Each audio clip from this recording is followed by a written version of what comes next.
رسول اللہ صلی اللہ علیہ وسلم کو اللہ تبارک و تعالیٰ نے آخری نبی اور آخری پیغمبر بنا کر بھیجا، اور جس طرح دیگر انبیاء کی ذمہ داری تھی کہ اپنی قوم کو توحید کی دعوت دیں، سیدھا راستہ دکھائیں، اللہ کا پیغام ان تک پہنچائیں، رسول اللہ صلی اللہ علیہ وسلم کی یہ ذمہ داری نبھا رہے تھے۔ لیکن پہلے انبیاء اور آپ کے درمیان یہ فرق ہے کہ پہلے نبی خاص اپنی قوم کے لیے اور خاص ایک علاقے کے لیے آتے تھے اور خاص وقت کے لیے آتے تھے، جبکہ رسول اللہ صلی اللہ علیہ وسلم کو اللہ تبارک و تعالیٰ نے ساری دنیا اور ساری قوموں کے لیے نبی اور رسول بنا کر بھیجا، اور آپ کی نبوت کا وقت بھی تا قیامت رکھا۔ قرآن مجید میں اللہ تبارک و تعالیٰ نے اس چیز کو یوں بیان کیا ہے، قُلْ يَا أَيُّهَا النَّاسُ إِنِّي رَسُولُ اللَّهِ إِلَيْكُمْ جَمِيعًا، اے نبی آپ فرما دیجئے کیا لوگوں میں تم سب کی طرف اللہ کا پیغمبر بنا کر بھیجا گیا ہوں، رسول بنا کر بھیجا گیا ہوں۔ رسول اللہ صلی اللہ علیہ وسلم کو اللہ تبارک و تعالیٰ نے فرمایا ہے وَمَا أَرْسَلْنَاكَ إِلَّا رَحْمَةً لِّلْعَالَمِينَ، ہم نے آپ کو تمام جہانوں کے لیے رحمت بنا کر بھیجا ہے۔ نبی علیہ الصلاۃ والسلام کی تبلیغ کا دائرہ کار، آپ کے پیغام کا دائرہ کار پوری دنیا تھی اور ساری قومیں تھیں۔ یہ اسلام کی عالمگیریت ہے کہ اسلام جو ہے یہ نہ تو کسی خاص قوم کا مذہب ہے، نہ کسی خاص علاقے کا مذہب ہے، یہ ساری قوموں کے لیے ہے اور سب علاقوں کے لیے ہے۔ رسول اللہ صلی اللہ علیہ وسلم کو اللہ تبارک و تعالیٰ نے یہ ذمہ داری سونپی، بلغ ما انزل الیک من ربک، کہ جو اللہ کی جانب سے آپ کی طرف اتارا جا رہا ہے آپ نے وہ لوگوں تک پہنچانا ہے۔ نبی علیہ الصلاۃ والسلام نے یہ ذمہ داری بخوبی نبھائی۔ حجۃ الوداع کے موقع پر تقریباً 1.5 لاکھ کے قریب صحابہ موجود تھے، اور مختلف قومیتوں کے تھے، مختلف علاقوں کے تھے، مختلف قومیتوں کے تھے، نہ وہ ایک علاقے کے تھے اور نہ ہی وہ سارے کے سارے ایک قوم کے تھے۔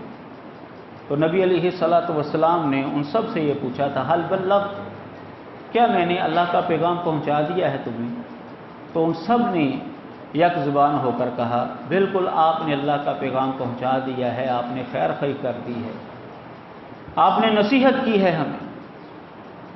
رسول اللہ صلی اللہ علیہ وسلم نے 3 دفعہ آسمان کی طرف اشارہ کر کے اللہم اشہد، یا اللہ تو گواہ بن جا کہ میری یہ قوم جو ہے میرے پیغام پہنچانے کی گواہ ہے۔ نبی علیہ الصلاۃ والسلام نے عملی طور پر ایسا ہی کیا کہ آپ نے مختلف ملکوں کے بادشاہوں کو خط لکھے۔ روم کا جو بادشاہ تھا ہرقل، اس کو بھی خط لکھا۔ اسی طرح ایران کا جو بادشاہ تھا کسرا، اس کو بھی خط لکھا، اسلام کی دعوت دی، اور دیگر علاقوں کی طرف جہاں تک نبی علیہ الصلاۃ والسلام کی رسائی ہو سکتی تھی آپ نے اپنی زندگی میں ان لوگوں کو خطوط لکھے اور ان کو اسلام کی دعوت دی۔ اس کا مطلب یہ ہے کہ اسلام ایک عالمگیر مذہب ہے اور اس کا دائرہ کار جو ہے وہ ساری کی ساری دنیا ہے۔ رسول اللہ صلی اللہ علیہ وسلم نے یہ ذمہ داری اپنے ساتھ ساتھ اپنی امت کے ہر فرد کے اوپر بھی لگائی ہے۔ بلغوا انی ولو آیا، نبی علیہ الصلاۃ والسلام نے فرمایا کہ اگر کسی کو ایک آیت کا بھی علم ہے تو وہ آگے پہنچا دے۔ فلیبلغ الشاہد الغائب، نبی علیہ الصلاۃ والسلام نے حجۃ الوداع کے موقع پر فرمایا تھا جو یہاں پر موجود ہے وہ ان لوگوں تک پیغام پہنچا دے جو یہاں پر موجود نہیں ہیں، جو غائب ہیں۔ رسول اللہ صلی اللہ علیہ وسلم نے اپنی امت کے ایک فرد کی یہ ذمہ داری لگائی ہے کہ انہوں نے تبلیغ کرنی ہے، اللہ تبارک و تعالیٰ کا پیغام لوگوں تک پہنچانا ہے۔ نبی علیہ الصلاۃ والسلام نے اس مسئلے کو ایک مثال کے ذریعے بھی سمجھایا ہے، صحیح بخاری کے اندر وہ مثال موجود ہے۔ آپ نے فرمایا ہے کہ ایک کشتی ہے 2 منزلہ، اوپر کی منزل پر جو آدمی ہے نا، ان کے لیے تو پانی لینا جو ہے وہ آسان ہے، لیکن نیچے والی جو منزل میں آدمی ہیں، انسان ہیں، ان کو پانی لینے کے لیے بار بار اوپر آنا پڑتا ہے۔ اب نیچے والوں نے یہ سوچا کہ ہمارے اوپر جانے کی وجہ سے وہ اوپر والے لوگ بار بار تنگ ہوتے ہیں، ہم کیوں نہ ایسا کریں کہ یہ نیچے سے ہی سوراخ کر لیتے ہیں، تو پانی آئے گا تو ہم اپنی ضرورت پوری کر لیں گے۔ اب وہ نیچے سوراخ کرنا شروع ہو جاتے ہیں۔ اوپر والے لوگوں نے اگر تو نیچے والوں کو روک لیا سوراخ کرنے سے، نیچے والے بھی بچیں گے، اوپر والے بھی بچ جائیں گے، اور اگر اوپر والے لوگوں نے نہ روکا تو نیچے والے تو ڈوبیں گے، اوپر والے بھی ڈوب جائیں گے، سارے کے سارے ختم ہو جائیں گے۔ یہ مثال دے کر نبی علیہ الصلوۃ والسلام نے مبلغین کی وضاحت کی ہے کہ اگر امت محمدیہ کے افراد برائی دیکھ کر لوگوں کو روکیں گے تو وہ بھی بچیں گے، خود بھی بچیں گے، اور اگر برائی دیکھ کر آنکھیں بند کر لیں گے وہ تو تباہ ہوں گے ہی، یہ امت محمدیہ کے افراد بھی تباہ ہو جائیں گے، کیونکہ یہ اپنی ذمہ داری پوری نہیں کر رہے۔ قرآن مجید میں اللہ تبارک و تعالیٰ نے امت محمدیہ کی جو ذمہ داری لگائی ہے اس کے حوالے سے واضح طور پر فرمایا ہے، وَلْتَكُن مِّنكُمْ أُمَّةٌ يَدْعُونَ إِلَى الْخَيْرِ وَيَأْمُرُونَ بِالْمَعْرُوفِ وَيَنْهَوْنَ عَنِ الْمُنكَرِ وَأُولَٰئِكَ هُمُ الْمُفْلِحُونَ، کہ تم میں ایک گروہ ایسا ہونا چاہیے، ضرور ہو تمہارے اندر ایسا گروہ جو لوگوں کو نیکی کا حکم دیں اور برائی سے روکے۔ جب وہ یہ کام کریں گے وَأُولَٰئِكَ هُمُ الْمُفْلِحُونَ، فرمایا یہی فلاح والے، یہی کامیاب ہے۔ یعنی کامیابی کا معیار یہ ہے جو نبی علیہ الصلوۃ والسلام نے مثال دے کر بات سمجھائی کہ اگر نیچے والے لوگوں کو وہ سوراخ کرنے سے روک لیں گے وہ بھی بچیں گے، خود بھی بچ جائیں گے، اور اگر نہیں روکیں گے تو سارے ہی ڈوب جائیں گے۔ تو جو تبلیغ کرے گا اس تبلیغ کے نتیجے میں یہ خود بھی کامیاب ہو جائیں گے، امر بالمعروف اور نہی عن المنکر کا فریضہ سر انجام دیں گے، خود بھی کامیاب ہو جائیں گے، تو ان کی تبلیغ کرنے کی وجہ سے کئی لوگ جو ہیں وہ جہنم کی آگ سے بچ جائیں گے۔ کتنا جو ہے وہ فائدہ ہوگا دونوں گروہوں، دائی کو بھی اور مدعو کو بھی۔ دوسرے مقام پر اللہ تبارک و تعالیٰ نے امت محمدیہ کو جو خیر امت کا لقب دیا ہے اس کی وجہ بیان کی ہے، کنتم خیر امت اخرجت للناس، تم بہترین امت ہو۔ خیر جو ہے یہ اس میں تفضیل کا صیغہ، اس کا مطلب ہوتا ہے سب سے بہتر، سب سے بہتر ہو تم۔ کیوں؟ اخرجت للناس، یہ خیر ہونے کی وجہ یہ بیان کی ہے کہ یہ امت جو ہے یہ لوگوں کے لیے مقرر کی گئی ہے، یعنی اس امت کی یہ ذمہ داری ہے جو پہلے انبیاء کی ذمہ داری تھی۔ انبیاء علیہ الصلوۃ والسلام لوگوں کو تبلیغ کرتے تھے، ان تک پیغام پہنچاتے تھے، لیکن نبی علیہ الصلوۃ والسلام کے بعد چونکہ نبوت کا دروازہ بند ہے، آپ کے بعد کوئی نیا نبی نہیں آئے گا، اس لیے اللہ تبارک و تعالیٰ نے یہ ذمہ داری امت محمدیہ پر لگائی کہ تم نے لوگوں تک یہ پیغام پہنچانا ہے، اس لیے تم کو خیر امت قرار دیا گیا ہے کہ انبیاء والا کام تم کر رہے ہو۔ کنتم خیر امت اخرجت للناس تأمرون بالمعروف وتنہون عن المنکر، تمہارا کام کیا ہے؟ امر بالمعروف اور نہی عن المنکر کرنا۔ رسول اللہ صلی اللہ علیہ وسلم نے واضح طور پر فرمایا تھا، من رأى منکم منکرا فلیغیرہ بیدہ، جو تم میں سے برائی دیکھتا ہے اس کو اپنے ہاتھ سے روک دے، نہیں طاقت تو زبان سے روکتے، نہیں طاقت تو دل سے برا جانا۔ یعنی ہر مسلمان کی یہ ذمہ داری ہے کہ وہ برائی کو دیکھ کر، غلطی کو دیکھ کر کسی نہ کسی درجے پر اس سے نفرت ضرور کرے۔ ہاتھ سے روکنے کی طاقت ہے روک دے، زبان سے روکنے کی طاقت ہے روک دے، اگر یہ بھی طاقت نہیں ہے تو کم از کم دل کے اندر جو ہے اس کو برا ضرور کرے۔ یہ ہر مسلمان کی امتی کی یہ ذمہ داری ہے۔ اس کے ساتھ ساتھ جو اسلامی ریاست ہے، ملک ہے، اسلامی حکومت ہے، اس کی بھی یہ ذمہ داری ہے کہ اللہ تبارک و تعالیٰ جب کسی کو زمین کے اندر خلافت عطا کرتا ہے، حکومت عطا کرتا ہے، تو اس کی یہ ذمہ داری ہوتی ہے کہ وہ اللہ کا نظام جو ہے وہ دنیا کے اندر نافذ کرے۔ نبی علیہ الصلوۃ والسلام کو جب اللہ تبارک و تعالیٰ نے حکومت دی، مدینہ کے اندر آ کر جب آپ حکمران بنے تو آپ نے شریعت کو نافذ کیا تھا، حدود اللہ کا نفاذ کیا تھا، اور لوگوں تک جو ہے وہ پیغام پہنچانے کے لیے داعی مقرر کیے تھے۔ حتیٰ کہ ایک دو تین قبیلے مل کر جو ہیں وہ نبی علیہ الصلوۃ والسلام کے پاس ہے جھوٹ موٹ کے مسلمان بن کر 70 صحابہ کو لے گئے کہ یہ ہمیں تبلیغ کریں گے، ہمیں آ کر پڑھائیں گے۔ قراء صحابہ جن کا کام پڑھنا پڑھانا تھا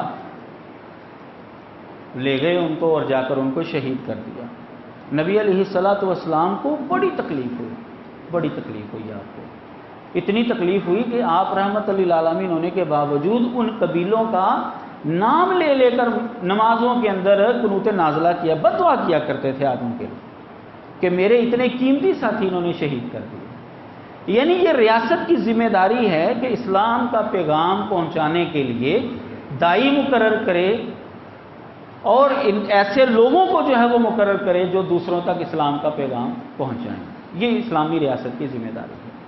نبی علیہ الصلوۃ والسلام نے حضرت معاذ رضی اللہ تعالیٰ عنہ کو جب گورنر بنا کر یمن کی طرف بھیجا تھا تو یہی حکم دیا تھا کہ اے معاذ تو اہل کتاب کے پاس جا رہا ہے، جا کر ان کو توحید کی دعوت دینا، اگر مان جائیں گے تو پھر ان کو بتانا کہ دن رات کے اندر تمہارے اندر 5 نمازیں تم پر فرض ہیں، پھر زکوٰۃ کے متعلق بتانا، روزے کے متعلق بتانا۔ یعنی نبی علیہ الصلوۃ والسلام اگر اپنے کسی عہدے دار کو بھیجتے کسی علاقے میں ذمہ دار بنا کر، گورنر بنا کر، والی بنا کر، تو اس کی بھی یہ ذمہ داری لگاتے تھے کہ تو نے جا کر ان کو تبلیغ کرنی ہے، ان کو اسلام کا پیغام پہنچانا ہے۔ حضرت علی رضی اللہ تعالیٰ عنہ کو نبی علیہ الصلوۃ والسلام نے فرمایا تھا کہ کسی قوم پر حملہ کرنے سے پہلے ان کو اسلام کی دعوت دینی ہے، اگر وہ مان جائیں گے ٹھیک ہے، نہیں مانیں گے تو پھر ان کو یہ آپشن دینی ہے کہ تم یا جزیہ دے دو یا پھر لڑائی کے لیے تیار ہو جاؤ۔ جزیہ بھی دینے کے لیے تیار نہیں ہے تو تیسرا آپشن جو ہے وہ لڑائی کا ہے، سب سے پہلا آپشن جو ہے وہ تبلیغ کا ہے۔ یعنی جہاد کے اندر بھی پہلے جو ہے مجاہد جا کر تبلیغ کرے گا، اللہ کا پیغام پہنچائے گا، اللہ اور اللہ کے رسول کی بات پہنچائے گا ان تک کہ اسلام قبول کر لو، اسی کے اندر دنیا اور آخرت کی کامیابی ہے۔ تو جہاں پر یہ عوام کی ذمہ داری ہے وہاں پر یہ اسلامی حکومت کی بھی ذمہ داری ہے کہ وہ مبلغ بنائیں، لوگوں کو ایسے کورس کروائیں جس کے نتیجے میں وہ داعی بن سکیں اور غیر مسلموں تک اسلام کا پیغام پہنچ سکے تاکہ وہ دنیا اور آخرت میں کامیاب ہو سکے۔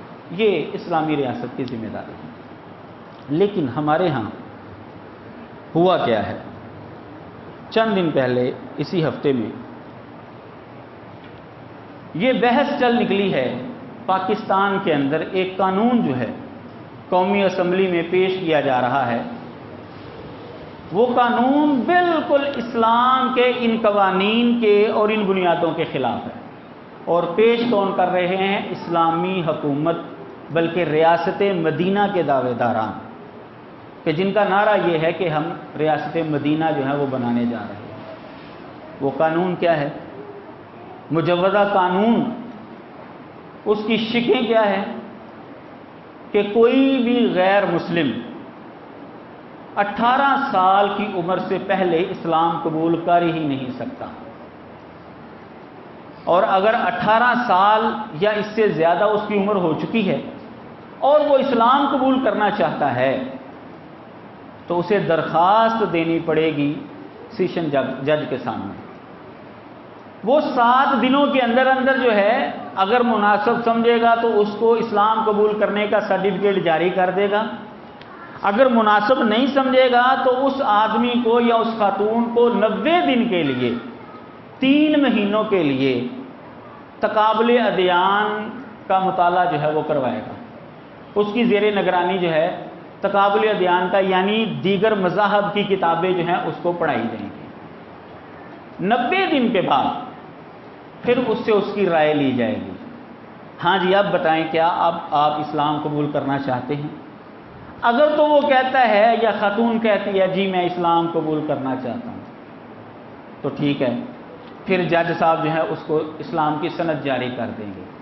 اور اگر وہ کہتا ہے کہ نہیں جی میں اسلام قبول نہیں کرنا چاہتا، تو پھر اس کے نتیجے میں جن لوگوں کی تبلیغ کی وجہ سے وہ اسلام قبول کرنے کی طرف راغب ہوا تھا، جن لوگوں نے اس کو آمادہ کیا تھا، جس کی تقریر سن کر وہ اسلام کی طرف آنا چاہتا تھا، اس کے اوپر پرچہ ہو جائے گا، اور پھر اس آدمی کو، اس مبلغ کو ایک لمبی قید ہوگی۔ اس قید کی بھی مدت نہیں بتائے گی، لیکن اتنا ہی ہے کہ لمبی قید ہوگی اور جرمانہ بھی اس کو پڑے گا۔ یہ ہے جی بل۔ اب دیکھیں، ایک طرف تو قرآن مجید ہمیں یہ حکم دے رہا ہے کہ تمہارے اندر مبلغ ہونے ہیں، تم اپنے اندر مبلغ پیدا کرو۔ وَلْتَكُن مِّنكُمْ أُمَّةٌ، ایک گروہ ایسا ہونا چاہیے تمہارے اندر جو لوگوں تک اسلام کا پیغام پہنچائے۔ انبیاء علیہم الصلوۃ والسلام کی یہ ذمہ داری تھی کہ وہ لوگوں تک اسلام کا پیغام پہنچاتے تھے، اور یہ ذمہ داری اللہ تعالیٰ نے اب امت محمدیہ پر ڈالی ہے۔ تو امت محمدیہ کے ہی افراد اسلامی ریاست کے اندر، جو لا الہ الا اللہ کی بنیاد پر حاصل کی گئی ریاست ہے، اور دعویٰ بھی ان کا یہ ہے کہ ہم ریاست مدینہ بنانے جا رہے ہیں، اس ریاست کے اندر، اس حکومت کے اندر یہ قانون جو ہے اسمبلی کے اندر پیش ہونے کے لیے جا رہا ہے۔ اب 18 سال والا جز، کہ 18 سال سے پہلے کوئی بھی انسان اسلام قبول کر ہی نہیں سکتا۔ بنیادی طور پر یہ سارے کا سارا قانون ہی، یہ سارے کا سارا بل ہی اسلامی بنیاد کے خلاف ہے، اسلامی قوانین کے خلاف ہے۔ آپ اس کی جزیات کو بھی دیکھ لیں تو وہ بھی اسلام کے خلاف ہیں۔ 18 سال سے پہلے، اچھا اس کا مقصد کیا؟ مقصد کہتے ہیں جی یہ جبری اسلام قبول کرو۔ اگر 18 سال سے پہلے کوئی اسلام قبول کرتا ہے نا، تو یہ جبری اسلام اس سے قبول کروایا جا رہا ہے، اس لیے اس کا اسلام قبول نہیں ہے۔ 18 سال کے بعد بھی اگر وہ 90 دن کے بعد کہہ دیتا ہے نا کہ جی میں نہیں اسلام، تو یہ بھی جبری ہی کاؤنٹ ہوگا اور اس کو تبلیغ کرنے والوں کو اندر کر دیا جائے گا۔ حالانکہ اسلام کی بنیاد کیا ہے؟ لا اکراہ فی الدین، دین کے اندر تو زبردستی ہے ہی نہیں۔ کوئی بھی مسلمان کسی غیر مسلم کو زبردستی اسلام قبول کروا ہی نہیں سکتا، یہ اسلام کا اصول ہے ہی نہیں۔ کیسے ممکن ہے کہ کوئی مسلمان دوسرے مسلمان کی گردن پر تلوار رکھے، اس کے ماتھے پر بندوق رکھے اور کہے کلمہ پڑھ، اور وہ اسلام قبول کر لے، اور بعد میں پھر وہ مسلمانوں کے ساتھ ہی رہنا پسند کرے؟ میرے ساتھ اگر کوئی زبردستی مجھے کسی جگہ پر قید کرے گا تو مجھے جب موقع ملے گا میں تو بھاگ جاؤں گا۔ لیکن کیا وجہ ہے کہ جتنے بھی لوگ اسلام قبول کرتے ہیں ان میں سے شاید ہی کوئی واپس جاتا ہے۔ جتنے بھی اسلام قبول کرنے والے ہیں 90% سے زیادہ وہ مسلمانوں کے ساتھ ہی رہنا پسند کرتے ہیں۔ اگر ان کے اوپر زبردستی کی گئی ہے تو بھائی یہاں پر وہ قانون کا سہارا بھی لے سکتے ہیں، کیوں نہیں وہ عدالت میں جاتے کہ ہمارے اوپر فلاں بندے نے زبردستی کی ہے اور ہمیں کلمہ پڑھوایا ہے اس نے؟ کوئی بھی نہیں، کبھی بھی یہ کیس نہیں آیا آپ کے سامنے، پوری پاکستانی تاریخ کے اندر آپ اٹھا کر دیکھ لیں، کوئی یہ کیس نہیں آیا۔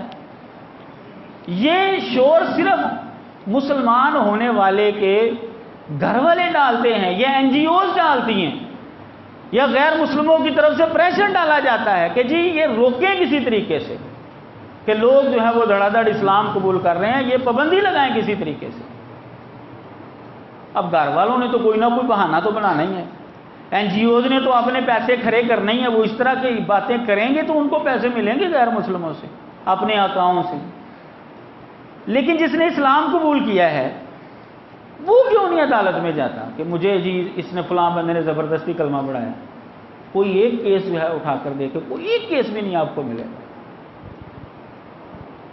بالکل جو ہے یہ جھوٹ پر مبنی، بلکہ بالکل الٹ ہو گیا ہے۔ کہا جا رہا ہے کہ یہ جبری اسلام قبول کروانے کی وجہ سے ہم یہ قانون لا رہے ہیں، تو جو اپنی مرضی سے اسلام قبول کرنا چاہ رہے ہیں ان کو جبری اسلام قبول کرنے سے روکنے کا یہ بل ہے کہ 18 سال سے پہلے اگر کوئی قبول کرنا چاہتا ہے نہیں تم کر ہی نہیں سکتے، 18 سال کے بعد قبول کرنا چاہتا ہے 90 دن تک تقابل ریان کا مطالعہ کرو، پھر اس کے بعد تمہیں اختیار ہوگا کہ تم کرنا چاہتے ہو کہ نہیں کرنا چاہتے۔ کتنے لوگ ہیں جو پڑھے لکھے ہوتے ہیں، کتنے لوگوں کی رسائی سیشن جج تک جو ہے وہ ہوگی، کتنے لوگ جو ہیں وہ صحابہ کے ایمان والے ہیں کہ جن کو جو مرضی کیا جائے، گردنیں اتار دی جائیں تو ایمان نہیں چھوڑیں گے؟ کتنے ہیں ایسے لوگ ہمارے معاشرے میں؟ تو 90 دن تک جب وہ NGOs کے پاس رہے گا، اس کو دیگر مذاہب کے سکالر آ کر جو ہے وہ شکوک و شبہات ڈالیں گے، اسلام کے حوالے سے بتائیں گے، تو پھر اللہ تبارک و تعالیٰ جس کو قائم رکھے گا تو وہ رہے گا۔ کیسے وہ پھر اسلام کی طرف آئے گا؟ وہ لالچ بھی دیں گے، دھمکیاں بھی دیں گے، عجیب 90 دن کے اندر آپ برین واشنگ کر سکتے ہیں، جس طرح کی مرضی کر لیں۔ تو ایک ایک جز کو بھی اگر آپ دیکھیں گے تو وہ بھی غیر اسلامی۔ 18 سال سے پہلے جی اسلام قبول کر ہی نہیں سکتا، یہ اسلام کے اندر کہاں کا اصول ہے جی کہ 18 سال سے پہلے کوئی اسلام قبول نہیں کر سکتا؟ حضرت علی رضی اللہ تعالیٰ عنہ نے اسلام کتنی عمر میں قبول کیا تھا؟ 10 سال کی عمر تھی ان کی۔ ایک صحابی فرماتے ہیں محمود بن ربی، 5 سال تقریباً ان کی عمر تھی، انہوں نے جب اسلام قبول، کہتے ہیں مجھے یاد ہے کہ نبی علیہ الصلوۃ والسلام نے اپنے منہ کے اندر پانی ڈالا تھا اور آپ نے میرے اوپر جو ہے وہ کلی کی تھی، جیسے بچوں کے ساتھ مذاق کرتے ہوئے جو ہے وہ پانی پھینکا جاتا ہے۔ کہتے ہیں مجھے یاد ہے میں 5 سال کا تھا، نبی علیہ الصلوۃ والسلام نے میرے ساتھ یہ معاملہ کیا تھا۔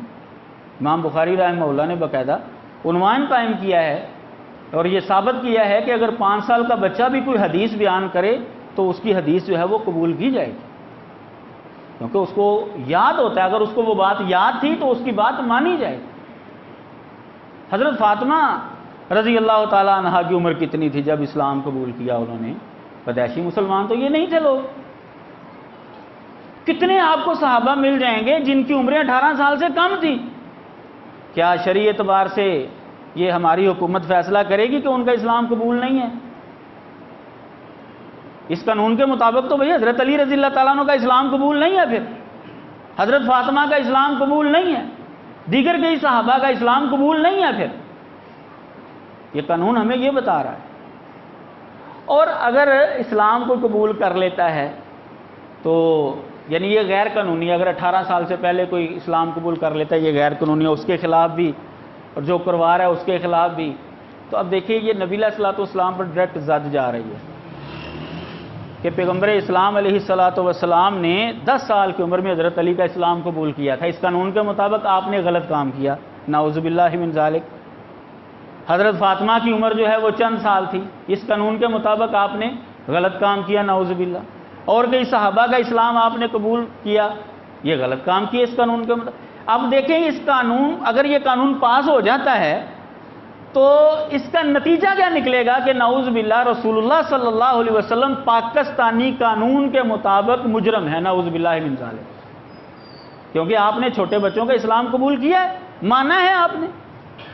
وہ جو یہودیوں کا بچہ تھا، بعض لوگوں کا خیال ہے کہ وہ نابالغ بچہ تھا، بعض کا خیال ہے کہ وہ بالغ ہو چکا تھا، چلو حدیث کے اندر غلام کا لفظ آتا، معروف تو یہی ہے کہ وہ چھوٹا بچہ تھا، اس نے اسلام قبول کیا تھا، نبی علیہ الصلوۃ والسلام نے اس کا اسلام قبول مانا تھا کہ نہیں مانا تھا؟ جب آپ نے فرمایا تھا اس کی تیمارداری کے لیے گئے تھے، جو یہودیوں کا بچہ آپ کی خدمت کیا کرتا تھا، جب وہ بیمار ہو گیا تو آپ اس کی تیمارداری کے لیے گئے تھے تو آپ نے اس کو اسلام کی دعوت دی تھی، تو اس نے اپنے والد کی طرف دیکھا تھا تو والد نے یہ کہا تھا اتے ابو القاسم، ابو القاسم جو کہہ رہے ہیں مان لے ان کی بات۔ بچے نے کلمہ پڑھا، فوت ہو گیا، نبی علیہ الصلوۃ والسلام نے وہاں پر اللہ کا شکر ادا کیا کہ اللہ نے میری وجہ سے اس لڑکے کو جہنم کی آگ سے بچا لیا۔ جو لوگ مانتے ہیں کہ یہ بچہ ابھی نوعمر تھا، نابالغ تھا، اب ان کے مطابق اور اس قانون کے مطابق اگر آپ دیکھیں گے تو یہ کیا ماجرا ہو جائے گا؟ اب دیکھیں یہ کہاں تک زد جا رہی ہے۔ اب جب 18 سال کے بعد آ جائے گا بندہ جی تو اسلام قبول اگر کر لیتا ہے، چلیں جی ہم مان لیتے ہیں جی 40-50 سال کے دو میاں بیوی ہیں، انہوں نے اسلام قبول کر لیا، سارے پروجیکٹ کے بعد، سارے معاملات کے بعد انہوں نے اسلام قبول کر، لیکن ہم دیکھتے ہیں کہ ان پہ 2-3 بچے ہیں، کوئی 10 سال کا، کوئی 12 سال کا، کوئی 15 سال کا۔ ان بچوں کا حکم کیا ہے؟ ماں باپ مسلمان ہیں، اس قانون کے مطابق وہ بچے غیر مسلم ہوں گے، وہ اسلام قبول نہیں کر سکتے اس قانون، کیونکہ ان کی عمر ابھی 18 سال سے کم ہے۔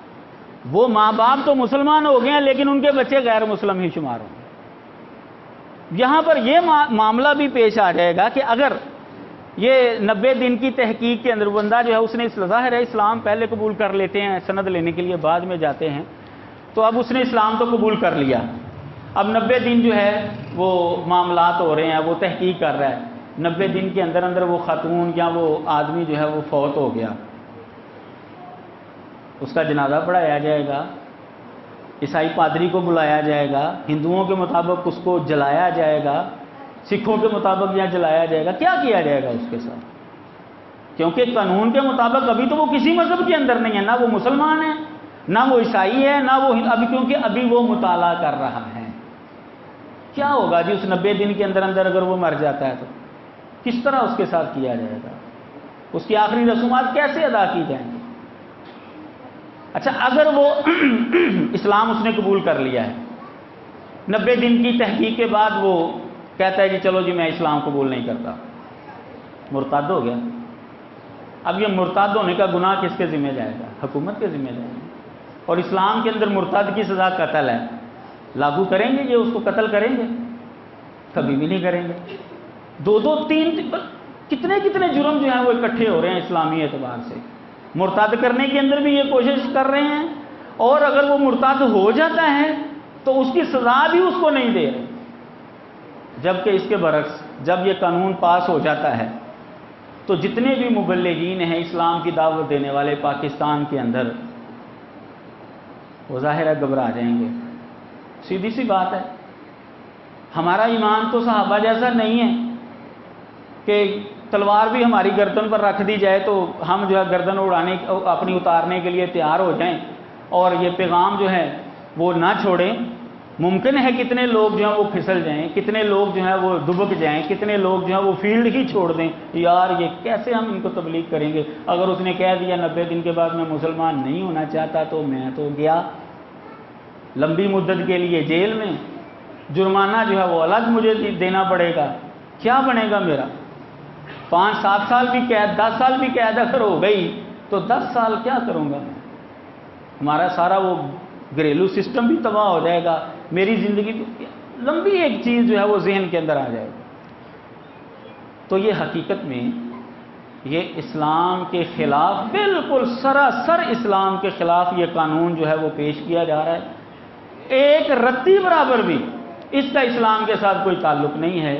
جو قانون پیش کر رہے ہیں یا جو اس کو پاس کرنے کی کوشش کریں گے ان کو اپنے ایمان کی خیر منانی چاہیے، اپنی آخرت کو مد نظر رکھنا چاہیے۔ دنیاوی مال لینے کے لیے، غیر مسلموں سے مال بٹورنے کے لیے اگر وہ یہ حرکت کر، ظاہر ہے یہی وجہ ہے، ان سے پیسے لینا ہی ان کا مقصود ہے، کوئی نہ کوئی سہولت لینا ہی ان کا مقصود ہے، تو یہ دنیا کا مال ہے، دنیا میں رہ جائے گا، ہمیشہ رہنے والی زندگی آخرت کی زندگی ہے۔ ان لوگوں کو اپنی آخرت پر نظر رکھنی چاہیے اور ہرگز یہ قانون جو ہے وہ پیش نہیں کرنا چاہیے۔ اگر یہ پیش ہو بھی جائے تو جنہوں نے پاس کرنا ہے ان کو چاہیے کہ اس کو بالکل ریجیکٹ کر دیں، ایک ووٹ بھی اس کے حق میں نہیں پڑنا چاہیے، پھر وہ اپنے ایماندار ہونے کا ثبوت دیں گے، وگرنہ اگر انہوں نے ساتھ دیا تو ان سب کو پھر اپنے ایمان کی خیر منا لینی چاہیے۔ اللہ تبارک و تعالی ہر ایک کو سمجھنے کی توفیق عطا فرمائے۔ وآخر دعوانا ان الحمد للہ رب العالمین۔